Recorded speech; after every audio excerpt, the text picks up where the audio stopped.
attending the Racing for Recovery support group meeting. We are focused on maintaining a drug-free and healthy lifestyle. Since 2001, our open forum meeting welcomes parents, adolescents, recovering individuals, and anyone who supports our mission. Your suggestions, comments, or ideas are welcome to make our meetings the best they can be. The Racing for Recovery support group meeting is a cutting-edge alternative to what is currently offered. By combining substance abusers, families, friends, and the public at large, we have created an environment that is beneficial to everyone who is affected by alcohol and drug addiction. We start at 7 o'clock. Please be on time, no cell phones, and please only one person speaks at a time. And when you do speak, do it loudly so the people in New Jersey can hear you. We will sign any of the attendance slips that need to be signed. If you leave them out in our box out in the hallway, you can pick them up when we're done with our discussion. The only thing we've asked of people that are coming in here is that you're honest. If you're feeling badly, be honest about it. If you're feeling awesome, share that stuff. Feel free to openly share your comments and points of view on how alcohol and drug addiction has impacted your life. This meeting is open to people of all ages and welcomes diversity. So please refrain from using excessive foul language or language that discriminates against any race, gender, religion, ethnicity, sexual orientation, or disability in order to maintain an atmosphere of respect and dignity for all who are present. If you see a visitor, a new member, or a returning member that you haven't seen in a while, please warmly welcome them into our program. Please refrain from leaving the meeting while it's in progress, because Joe doesn't like that. And that's it. Everybody knows we don't smoke around here anymore, and we don't litter. So we're good. Who has our lifestyles? Guidelines for living a lifestyle of recovery. Lifestyle recovery guidelines are intended to be utilized by recovered individuals, their families, and everyone else who is striving to avoid substance abuse and achieve sobriety. Guidelines. Number 1, recognizing that substance abuse ruins lives. Number 2, wanting to pursue positive alternatives to substance abuse, such as our education, employment, quality relationships, and health and fitness. Number 3, using resources such as friends, family, teachers, and peers as a way to achieve and remain sober. Adding sports, art, or music to these resources will help us stay focused and motivated. Number 4, finding balance and working towards making it a part of our everyday life. Number 5, building self-esteem and confidence through sobriety to combat negative feelings regarding oneself. Number 6, understand that negative behaviors of isolation and self-pity lead to self-destruction. Number 7, lifting a person up is different than allowing them to continue their destructive lifestyle, either for yourself, be patient with your friends and family. Number 8, learning how to help without supporting the addict's behavior, providing assistance to recovered individuals that improve their lives, not further their usage. Number 9, recognizing personal challenges and integrating them into our lifestyles as challenges to triumph over. Number 10, caring for our personal, emotional, physical, and spiritual individuality is the source we use for our sense of worth. Each person is truly magnificent. Our mission at Racing for Recovery is to prevent all forms of substance abuse, our form of lifestyle, fitness, and health for all those affected by addiction.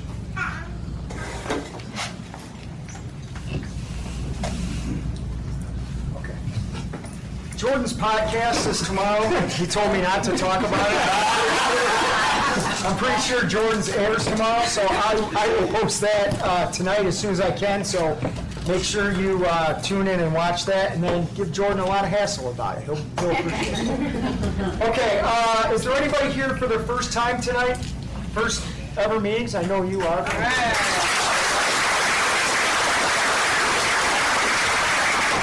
We're glad you're here, and this is what's different about Racing for Recovery. Everybody is going to go around, and you get an opportunity to introduce yourself and say why you're here tonight. Joe? My name's Joe. I come here for a lot of reasons. Mostly I come here to remain teachable. Today's been a pretty good day. This is my happy place, and this is how I end my Thursday nights. My name's Dylan. I'm here to stay sober. My name's Candace, and I'm here because I'm pretty cool. I'm Brooklyn. I'm here to keep it better. I'm Megan. I'm here because I'm very cool. Today I celebrated 17 months. Yeah!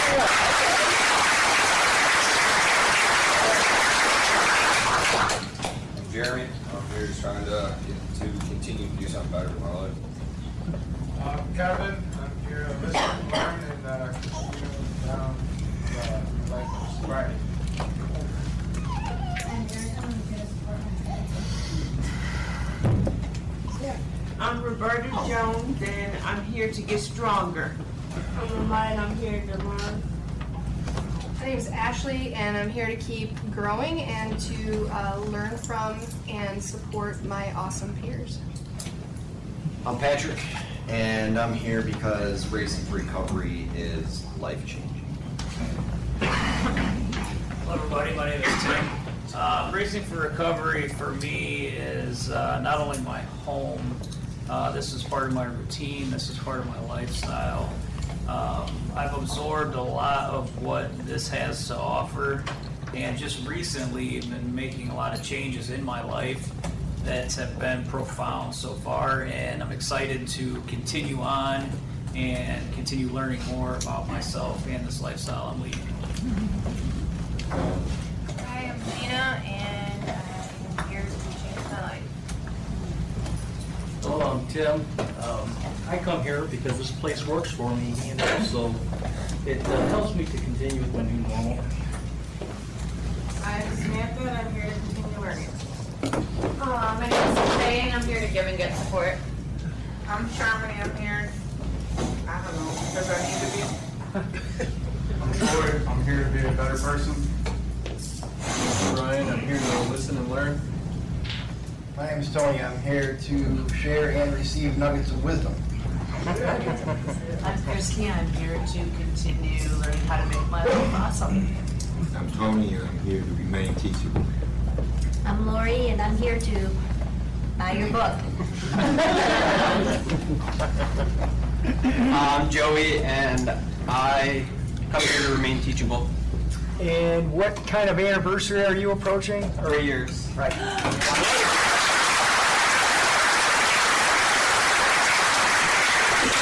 And what else is good that you just told me about? Not much else. That's I'm going to good. be a dad, and I just got engaged. That's right.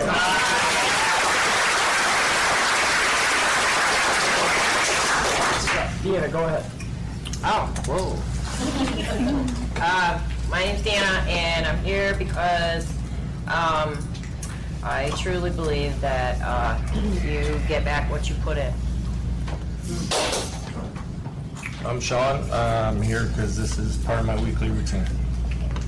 I'm Larry. I'm here because first of all, I want to be, and this probably has to be my favorite of the evening meetings. I get to see all these people, and most of them I get to see every day, and some of them I just get to see once a week. Thank you. I'm Steven. I'm here because I'm awesome, and I also have a lot of positive things to contribute to the world.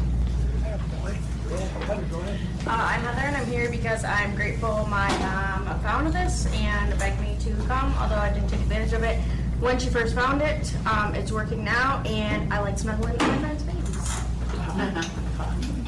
I'm Josh. This is just another part of my routine to keep moving forward and to be a part of this movement. Yeah, boy. I'm AJ. I'm here to maintain my drive and motivation towards self-betterment. I'm Kelsey, I'm here just to learn and be open. I'm Rachel. I'm just here because it's Thursday. It feels right. I'm Virginia, and I'm here. I'm Renee, and I guess I bring my mom here on Thursday. I don't know. No, as a parent, we can never learn enough. So it's always a good place to be. I'm Kevin, and I hope and pray that my son will be here someday, and I'm sure happy it's Thursday. I'm Denise, and I just want to parent off of Renee about this being the place for parents to be. I also wanted to thank you, Todd. I'm almost done with your book. Our book. It's amazing, and I wouldn't be doing as well as I am today without you in this program, so thank you. Wow, you're welcome. I'm Judy, and we are learning more about how to support our son who is an alcoholic. Yeah. Good, good. My name's John. I'm the father of a son who's an alcoholic, and we're hoping that he is going toward the avenue of getting help right now after a very scary experience yesterday. And So we hope that they'll eventually end up here for help. I'm Jennifer, and I'm here to learn how to help my grandson. Go ahead. My name's Chris. I come because this place has shown me how to live a positive life. I'm Tara, and I'm here because I believe in myself. I'm Shelley, and I'm here to support my niece and everybody here. Anybody needs, I'm here.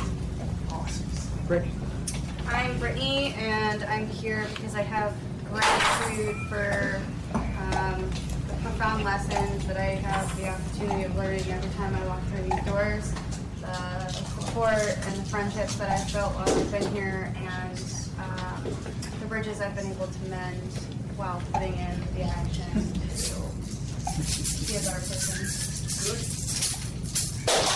Hi, Dad. What's up, buddy? Name's Ben. I'm here to see my family and be reminded why I'm helping them. This place really works. Good to see you, man. My name is Josh. I am here to continue to grow as a person and to listen and learn. My name is Elena, and I'm here to continue healing the little girl that's within me.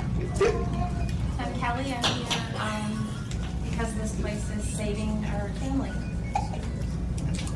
I'm Mike. I'm here because I'm grateful for Racing for Recovery for helping me lead a sober, positive lifestyle. Zach. I'm Zach, and I'm here because I love the energy and here to see the brighter side of life. My name is Marty, and I'm here supporting my wife and our son who's not here, and come here to support his new family and for healing. My name is Anel. I'm here to give and take some support and keep learning. I'm Dustin. I'm here because it's been at least a week since I've been here. I've kind of been sick, so I thought I'd get out of bed and boost everyone. Good to see you, buddy. I'm Shelby. I am here to stay consistent and for the positivity. I'm Levi. I'm here to learn balance. I'm Teresa, and I'm here to get strength and support. I'm Diane, Jordan's mom, here to support him and support my son Corey, who I've been getting texts that he's making progress. Good. And also, I don't know, this gentleman over here with the green t-shirt, I just have a comment. You really should wear long sleeves when you come in here. It's very distracting.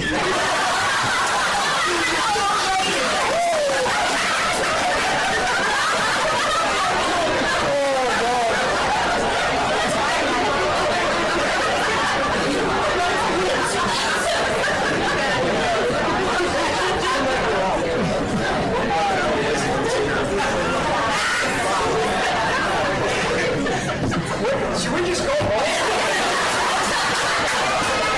Oh my God! What do you do with that?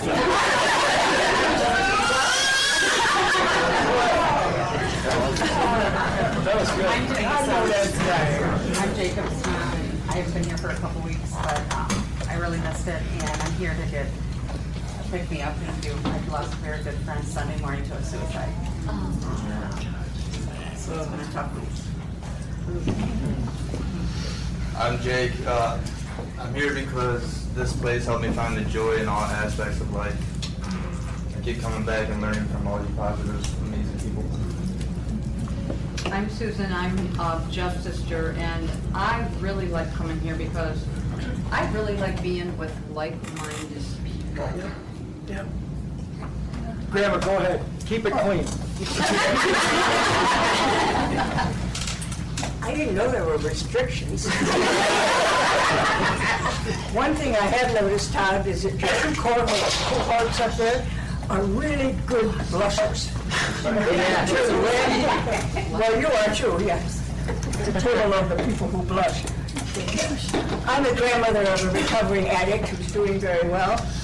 I wonder sometimes why I come back here, but I'm also the grandmother of a lot of friends of many people here that I'm so proud of. I've seen so much advancement, and I just can't believe that you guys accomplish what you do. I'm very proud. I'm Jenny. I'm here to support this awesome program, and I need a little tender TLC tonight. I had a very mentally stressful day. All right. I'm Devin. I'm here to try and gain some tools that I can use in my everyday life to help me on a path of sobriety. Glad you're here. Hello, everyone. My name is Mary Jo. How's everybody doing tonight? All right. I came to Racing for Recovery for numerous reasons. Because I wanted to and I needed to. And this is a good place to be. I've learned a lot, met a lot of great people. The sport is amazing. And I love Racing for Recovery. You're not asking me to say that again Hi, I'm Rachel. I'm here to stay sober, and I'm just here to say how grateful I am. I've been given a lot of things, and things are going really well in my life, and I really, truly, greatly appreciate everything. And just everybody here, and the positive atmosphere and support and love that I see, it fills my heart with joy. Thank you. Awesome. I'm Adam. I'm here for the positivity and support. I'm Bob. I'm here to listen and learn. I'm Dan, here to continue learning. I'm David. I'm here because this lifestyle has changed my life. It still allows me to be a grumpy old man. Alyssa, I'm here to better myself. I'm Candy. I'm here to start the weekend. I'm Solomon, and I'm here because I want arms like that guy. I'm Julie. I'm Solomon and Kristen's mom. I'm here to support both of you. I'm Carl. I come to heal. My name's Tom. I come here to continue to learn. I'm Justin, here to keep growing. I'm Christian, I'm here to learn humility and continue my sobriety. I'm Randy. I'm here because I believe in this program. I'm Michael. I'm here to change my life. I'm Amy. I'm here to support my son and to learn from all of us. I'm Zach. I'm here to stay sober. I'm Dave. I'm here to support my son, Steve. I'm Steve. I come here to stay on the right track. And I'm Pat, and I'm here with Steve and Dave. I'm Matt. I'm here to work on myself and for the positivity. I'm Bill, and I'm here for support. I'm Kathy, and I'm Matt's mom. Here to support him and everybody else. And this is a great program. I'm Austin. I'm here to learn. I'm Craig. I'm here to learn and get motivation. I'm James. I'm here because it helps me stay clean. What I do is after I get. I'm Hannah, and I'm here to support my brother Michael. I'm Michael, and I come here for happiness. And I'll start wearing long sleeves. My name is Jeremy. About 6 months ago, I came to Racing for Recovery. There's a lot of salvation in the fact that this program existed for me. Since my tenure here has grown, it's been a crucial part of my identity. So you can tell me keep that identity intact. That's great. I'm Michael, and I'm here because this is where I belong. Yes, sir. Yes. I'm Gina. I'm here to change my perspective. I'm Taylor. I'm here to start a healthy new life.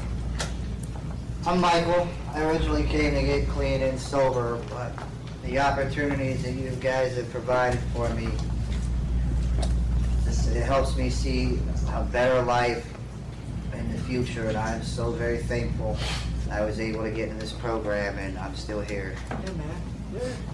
I'm Bree, and I'm here to hear that baby hiccup some more. I'm Stacy, and I'm new, and I'm 5 days clean, and I'm really nervous.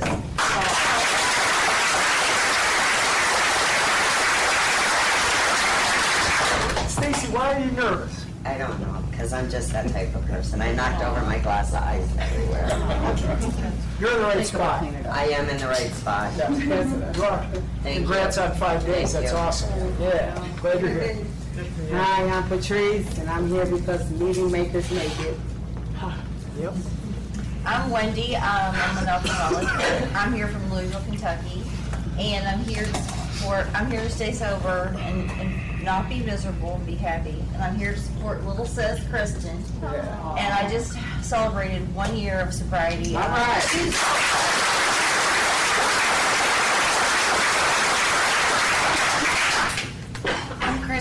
I'm here because of this. This makes me feel good. Yeah.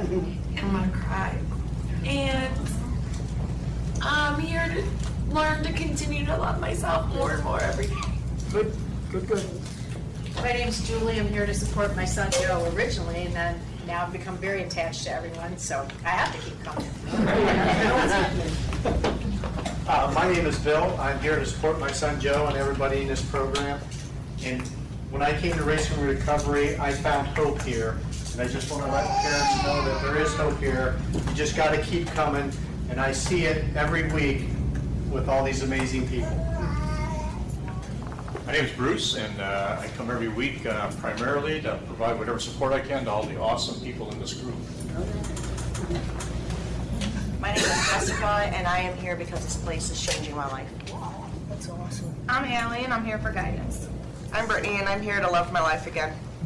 I'm Eugene, I'm here to stay sober. I'm Tyler, I'm here to continue improving myself and my life, and I just wanted to really thank everyone that's been helping me in the kitchen. I'm Laura, and I'm here because I enjoy being here. I'm Justin. I'm here to support my best friend Laura and everybody in this room. Awesome. And I'm Jordan. I'm here because it's important to me, and obviously we know where all of my inappropriateness comes from. And there's nowhere else that I want my mom in, so just got time to go. That's great. I'm Todd. I haven't been here in a couple weeks, and I just love being a part of this. I can't say it any more than that. I just simply love watching everything Crazy Head for all these years come to fruition. It's amazing. So thank you to everybody who believes in us, who supports us, and who actually utilizes us. It's awesome. Who has the answer? I do. Go ahead. The Answer by Donald D. Carr. Running from the misery, trying to escape the pain. As I approach the light of hope that lies before me, each step overwhelms me. Every breath sears my throat. Ache rebels against me. My memories torment me. Agony has become my closest companion. My demons mock me as I dangle helplessly above the abyss of alcohol and drug abuse. The voices all sound the same, criticizing, accusing, blaming me for what has happened. They don't understand. They don't care who I am. I'm a human being, full of thoughts. I'm worth saving. Way.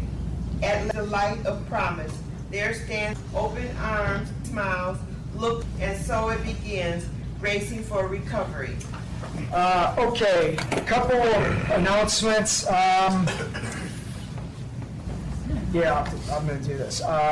If you're a praying person or what have you, please do that. We have one of our members. I don't like to use a member. One of us, Jessica Whitley. Say what it was dumped off unresponsive in front of St. Anne's today and is on life support. So we don't know. I don't know from what. Okay, so I don't want anybody to assume anything because you know what happens with that. The point is, she got dumped off and just left for dead outside there. But they're doing everything they can for her, and the more information we get, we'll pass it along. The reason I'm bringing this up is, and I'm not quite sure how to really process this, evidently Racing for Recovery was listed as next of kin as contact. And I don't even know what to think of that. That's not right. I don't want to be next of kin for anybody. So I just, whatever you do on your spiritual or godly level, please do a lot of that, and hopefully she'll get another chance at taking care of herself. So we have a race coming up on October 26th, and I still don't have the date when we're going to sign everybody who's in lodging with us. You guys all get to do that at no cost to you, so don't worry about money. I just don't know exactly when we're going to sign everybody up, but we'll take care of that, so don't worry about it, okay? And there's close to 1,000 people that are already registered for it, so it's going to be great. Tyler brought this up, and I want to second this too. Thanks to Tyler, you are absolutely the man back there. I appreciate what you're doing. Gina is new with us. She was in the kitchen helping out. Taylor, who's new to us and is here because her awesome brother Justin has been doing this, is helping out. It's fantastic, so thank you to everybody who's in there. Did I miss anybody else?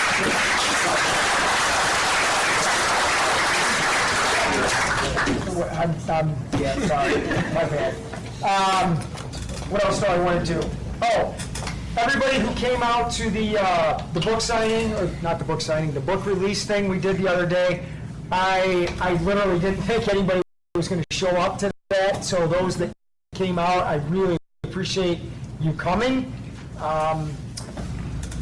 The comments I've heard from people that have read what you said to me was very kind. I appreciate hearing that. I'm asking you guys, please read it like our other stuff. If you're coming in here, utilize the things that we're freely putting right in front of your face. The feedback has been really good on this latest thing we've done, and I'm proud of that. So read it, comments about it, please share them. If you don't like it, you can share that too. I just want to know what you think about it. So how about we do this for a topic tonight? Let's talk about family members. And I just wrote this down. We can elaborate on it or whatever, but what do family members need? And how do we, as the people who, through our own self-destruction, are causing a lot of hurt, how do we help you in any capacity? Want me to repeat that again? No, we're good? Renee, go ahead. When you're talking about being successful, that's one thing. There you go. But when you live it out on a daily basis, that's the proof to us. And that's when we feel in our heart and we know that you're truly doing well. Words are lies. Action is truth. And daily, when you see progress and there's no words saying, look how good I'm doing, it means everything. Did everybody hear that? That was powerful. Beautifully said. Stephen, you're on. I was talking to Ray's mom earlier at dinner about this, and I was didn't know if you were going to ask for topics, but I was going to say this topic that you were talking about. My mom prayed a lot for me. She didn't. She stopped. I don't want to say support me, but what's the word I'm looking for? Assisting me. It was really me that needed to get myself straight. It was me, and when it came down to it, it was me, not anything else. But my mom, the best thing she could have did for me was pray for me, and kept pressuring me to get help. Get help, Stephen. Get help, Stephen. You need to get help. You need to get your shit together, Stephen. You need to get right. Come on, get up. Do something. What are you doing with your life? I got tired of hearing that eventually. And I got tired of saying that to myself because my mom was saying it so much to me that I was saying it to myself. And I just got tired of hearing it myself. And eventually, between those prayers and her nagging at me all the time, it worked. I decided to take the action. I made a choice to take the action. That's ultimately what led me to my sobriety. But there's only so much my parents could have done for me. My father passed away, and that hit me right there. But that said to me, Steve, you got to get your shit together. You got to do something, or you're going to end up like your father. And Jessica, man, let this be a lesson learned, man. That shit's killing people out there. It's killing people, man. And it could do us just like it did to her. I mean, she's not dead yet, God bless her, but I mean, pray for her, man. Like, that's the girl with the red hair, right? Yeah, like we hang out with her all the time. Feel for her, man. Pray for her, man. Like, even if you didn't talk to her that much, still pray for her, man. This stuff is nasty. This stuff is poisonous. You know, it's killing a lot of people. It's not cool, man. It's not cool at all. Denise? As a mom, and I shared this a couple of weeks ago, one of the hardest things is admitting what's going on in your home. And coming here, and I realized that we weren't alone, that there were other parents that were hurting, but there were also other kids and people hurting, like my son was hurting. So we've been able to take that information. It's a hundredfold improved our communication between Kevin and I about what's going on in our family. And because I've become more vocal about it, sharing Racing for Recovery things and telling people my story, a lady connected with me from church. She wanted to lead a women's group with other people who have family members struggling with addiction. So we had our first meeting last night at one of the libraries, and 9 women showed up. 3 of them not even from our church, not from our church, who just needed to talk and just needed to share what was going on in their home. So it was healing for me, because I know where I was and where I am now, and to think that there's going to be other family members out there. And another person joined us who is in recovery. So it's just a great way to bring people together to talk about what we're going through. So. Did you say you read this new thing? I'm almost done with it. Is there anything in there that has helped, that's new, that has helped you as a family member?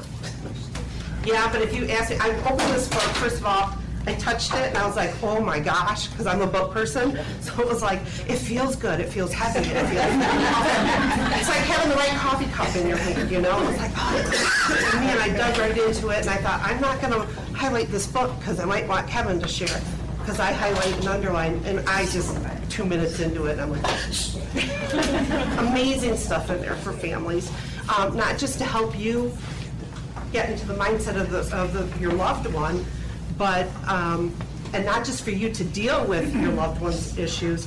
It's been healing for me. It's helped me think about, you know, issues that I have, and I'm able to put that in my tool chest. So amazing.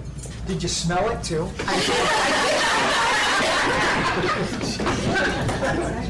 Jeremy, you're up.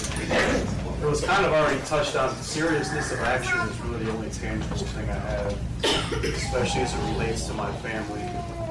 The other shoe has dropped so many times. The farther away from active addiction I would get, the worse it would come back.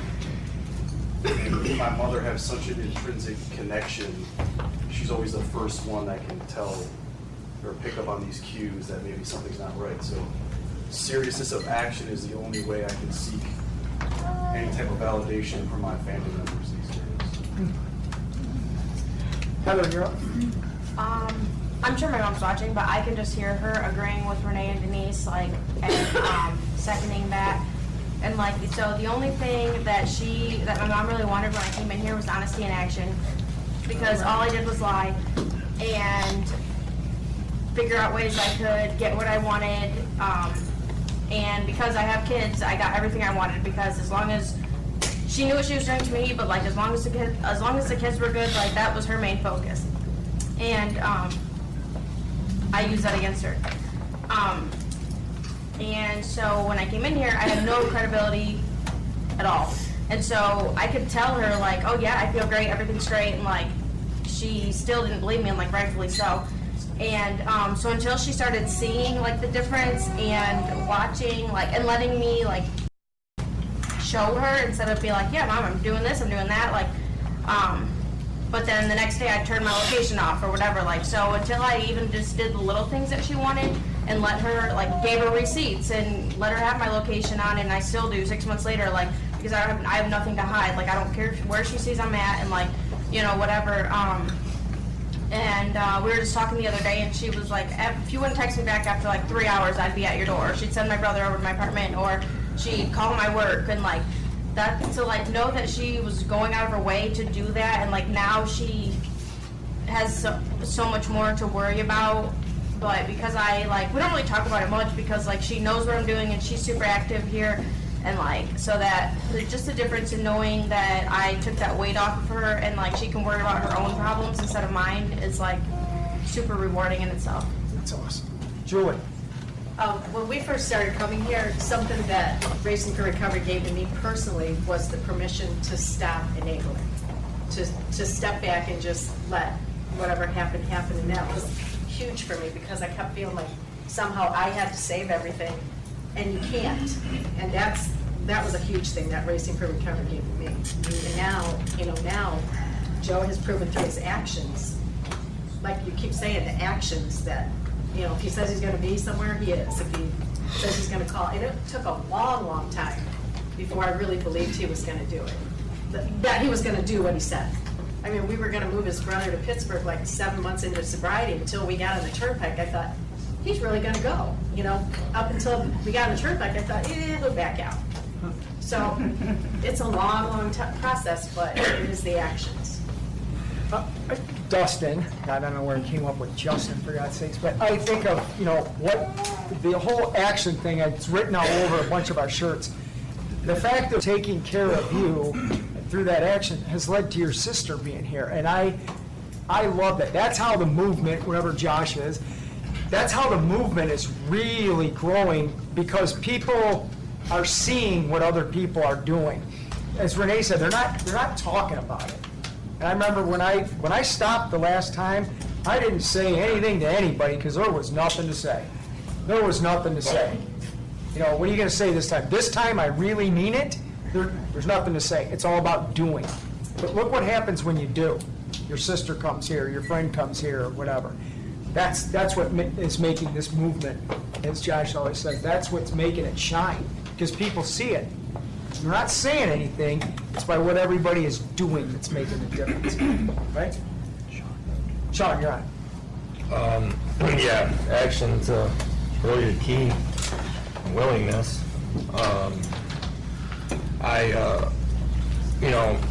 Being raised by my great-grandparents, they grew up during the Depression. So they were poor as poor could be, and when they got older and wiser, or whatever you want to call it, they were the best parents I could have ever had without my mom and dad being there. I just chose to make dumb decisions and actions and hang out with some goofballs and really disappoint them. And I know, if they're looking down right now, probably be pretty happy with me today, because I'm sober and trying to do the right thing and holding a job and not associating with those people anymore, making new friends, the friends that are actually doing things and have good lives and stuff. So being involved in church now, I think the best thing that I could have gave my grandparents or mom and dad and when they were here, I probably was distance. Instead of trying to, because I was the guy that always said, hey, you see what I'm doing? Do you see me now? And then they'd look at me like I was a fool, Say, well, let's see if you can do it for a year. Let's see if you can do it there. And then I'd get about 4 or 5 months doing something, holding a job or something, and then I'd screw it up again. So their expectations of me, they knew that was going to fail all the time, and it was because of the decisions and choices that I made, looking back at that.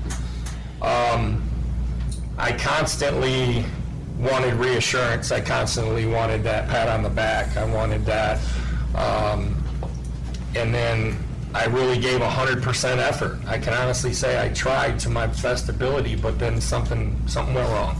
And I couldn't figure out what that was. To this day, I'm starting to see, looking back at my life, I'm starting to see where those mistakes happened and what occurred. I'm not doing them today, but I don't understand, deep down I don't understand why I didn't see it happening when it did happen,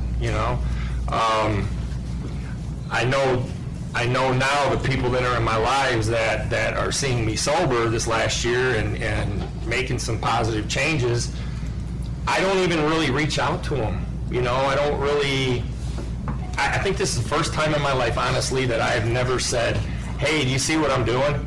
Hey, do you recognize what I'm doing now? Can I come say I'm sorry, or I don't do that anymore. I just let everything just fall into place. It's God's will. And a lot of those relationships with other people that aren't family and things that I've hurt, they're coming around. They're calling me. I'm not even calling them. And I'm not borrowing money from people. I'm not, I don't know. Longest time ever. It hurts deep down that I put my great-grandparents through that. Mortgaging their house for bills and putting my grandpa hard working, the man that he was, through a paper mill, and I put him through all that, But I'm blessed that I have a relationship today with God, and that I'm doing the right thing to my best ability. Not saying I don't fall short. I'd be lying.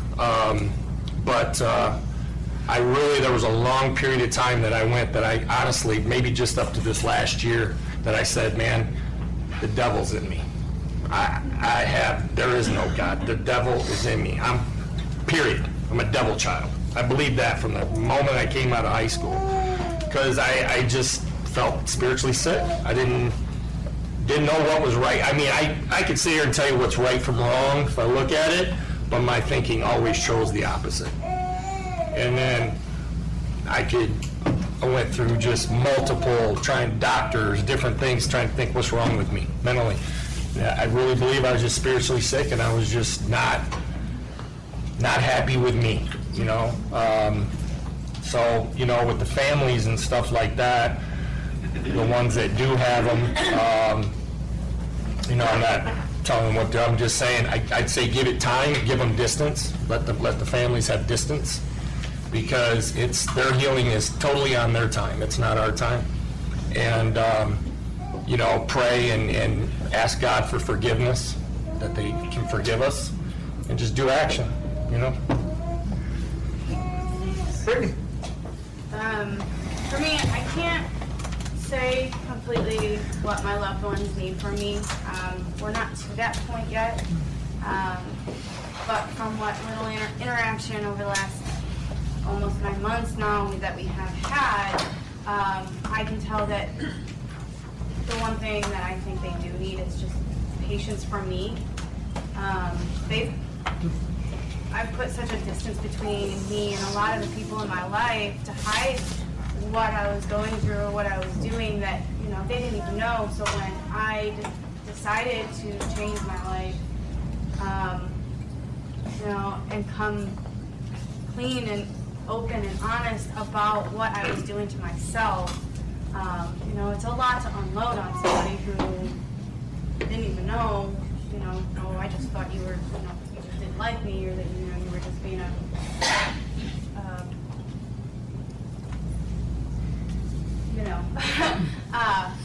but I know that there are a few people who I've had conversations with who just want me to be honest and to continue doing what I'm doing,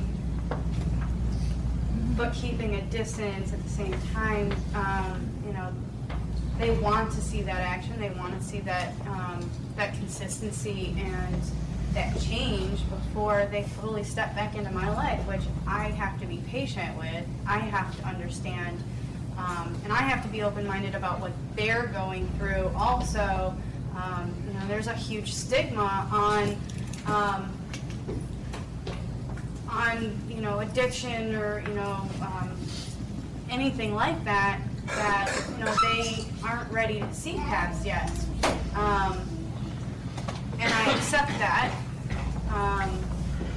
The only thing I can do to fight that stigma is continue focusing on healing myself and putting that action into place. Eventually, those relationships will mend. They'll be curious about what I'm doing and, how I'm implementing the things that I am learning. And eventually, they'll walk through the doors for that better understanding. But I just have to give them the time to do that. Randy. When I first started coming here with Barbie, I think, and I would say a lot of what Julie said, I was desperate to save Barbie. And I didn't realize until I started coming here that I had gotten sucked into this thing I call enabling now. I understand it. And in some respects, I perpetuated her addiction because I was trying to bail her out because I was so fearful she was going to die. What I learned here, it's her mission, not mine. That's right. I needed to be here as much as she did for my own healing because I was just so sucked into this addiction trying to save her. So I think if I could say as a parent, we need to be here as much as our children or our loved ones because we can't cope. And what we learn from it is it's their mission, it's their life, they're the captain of their ship, we're the captain of our ship. And love is sometimes saying no. And after I lost her, it's next week will be 4 years. I can't believe it's been that long. I spent a lot of time searching my soul, and I've grown a lot from coming here. I can honestly say that I love everybody in this room. You guys have become my family, and through you, I have hope.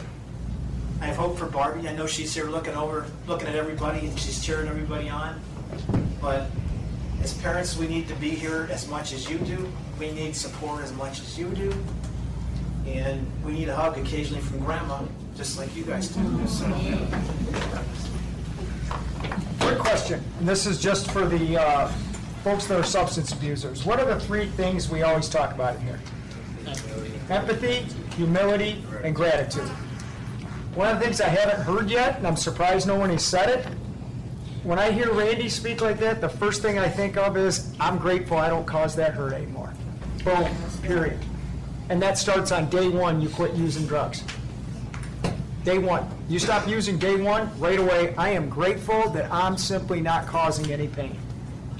That's comforting in of itself on day 1. And then empathy. Empathy for this, that, or Renee's stuff, or any other parent. Those 3 words are so profound in everything that I'm fortunate enough to do. But the one thing is, and I thought somebody would say it already, just think of that. By not self-destructing, you're healing self, and you immediately can have gratitude that you're not hurting anybody else who loves you. Right? Who's up? Dustin, you're on. Yeah, I feel like with family, it's really important to have and be open-minded and have honest communication with them. Because, the longest time I wasn't open and honest with my family. Even though they knew what was going on, I felt like I was hiding it and stuff like that. And I'd be lying, cheating, and stealing, doing everything I could to help out. And I feel like if I would have been more honest with my family members back then, it wouldn't have made it as bad.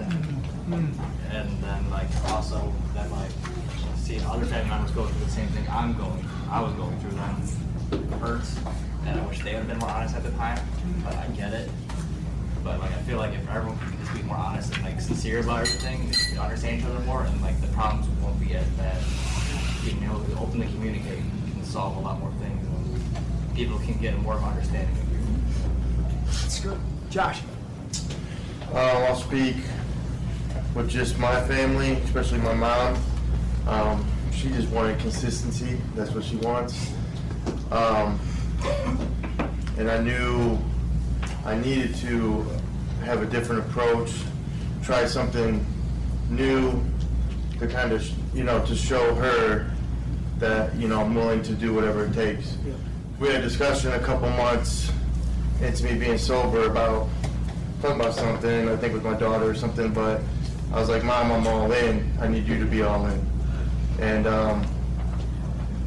as we go forward with that, I think that discussion always holds a lot of weight because just the communication and just how we talk is just way different. I know that she wants to see a plan. She, doesn't ask me exactly what it is, but she just knows, she knew when I, first got here, that, after a period of time that wasn't going to work for a period of time because I wasn't ready I didn't want to just work, because that's what I did in the past, just like bad advice someone told me one time, just lose yourself in work, and I was like, I don't want to do that. I need to kind of feel some feelings, feel some emotions, and get some time under my belt, and then I can have money and do all that. And as we, so we're talking about it, we're communicating about it, and sorry, I'm losing focus. And then, where was I at? Oh, and then, so with that, like, as our relationship improves, I see a lot more, like, she is more all in. She watches the meetings, she's probably hearing this right now.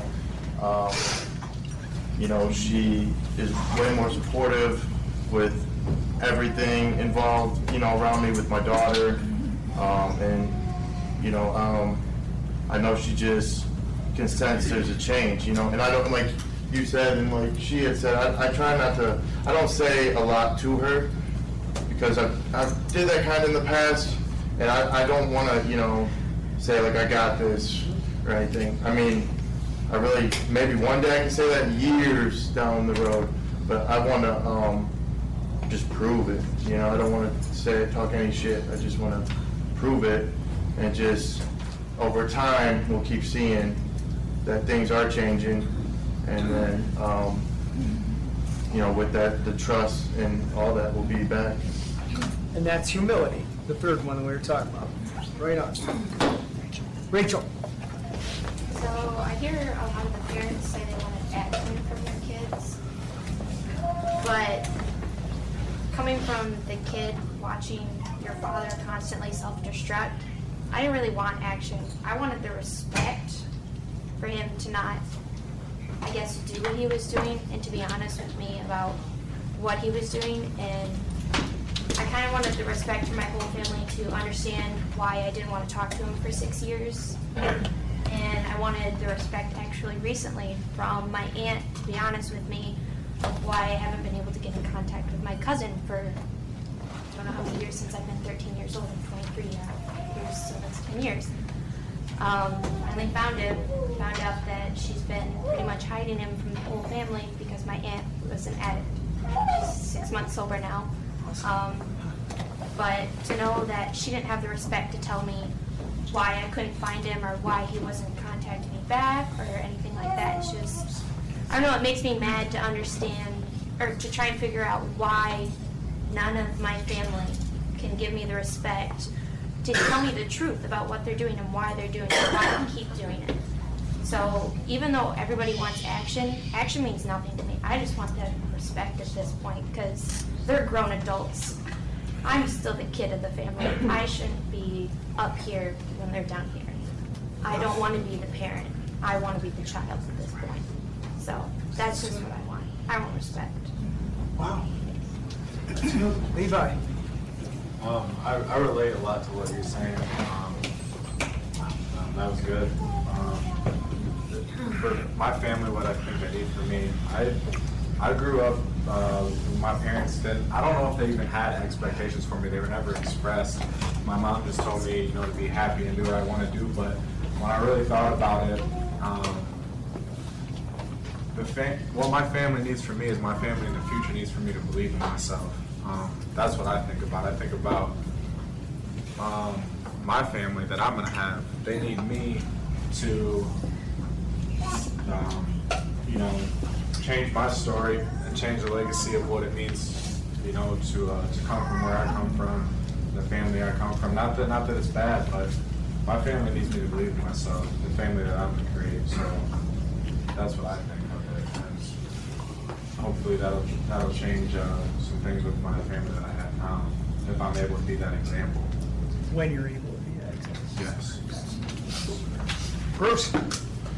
As a parent, to keep things simple, I would really look for just two things. One is 100% honesty, and the second is desire. And hopefully that desire grows into determination and dedication. Kevin. As a parent, I want my kids to be happy. And when they're using, they're self-destructing. They can't be happy. That kills me as a parent. And I wish, he would stop and then he could become happy, That's my biggest thing I have with them. I just want them to be happy. Michael, any last words?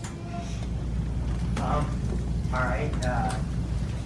Yesterday, my dad called me, which scared me immediately because my dad never called me. Wow, there's a lot of people's dad.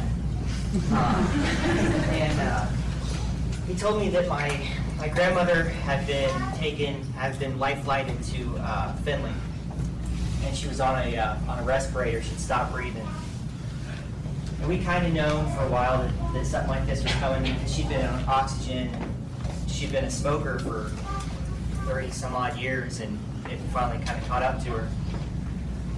And he told me that my mom was up there, and they didn't think Mamaw was gonna probably wake up. So I said, all right, and I left the hotel and I went to Finley, and I walked into the room and I saw my grandmother and my mom. And my mom didn't know I was coming. She was surprised. I walked up to Mom and I gave her a hug, and of course she started crying. And I held her hand and I just sat with my mom for a little while. And then one of our family showed up. And I hugged everybody, and everybody was just sort of there in the room with Mamaw. And we did the best we could, and it got a little bit late, so visiting hours were over. So I hugged everybody, and I left, and I got in the car, and I drove. I was on the highway driving back, and I felt really bad, obviously, for my grandmother and for my family, because I'm probably going to end up losing Mamaw. But I would be lying if I said I didn't feel so incredibly proud of myself. And so grateful that, if this would have happened 3 months ago, my dad would have called and it would have went to a voicemail because I would have been drunk. I wouldn't have gotten that call. I would have woken up the next morning and saw that and then probably drank even harder because I would have been so down on myself because I was such a piece of shit that my family needed me and I wasn't there. Well, this time was different. I was there. I held my mom's hand. Everybody was there. The family was there.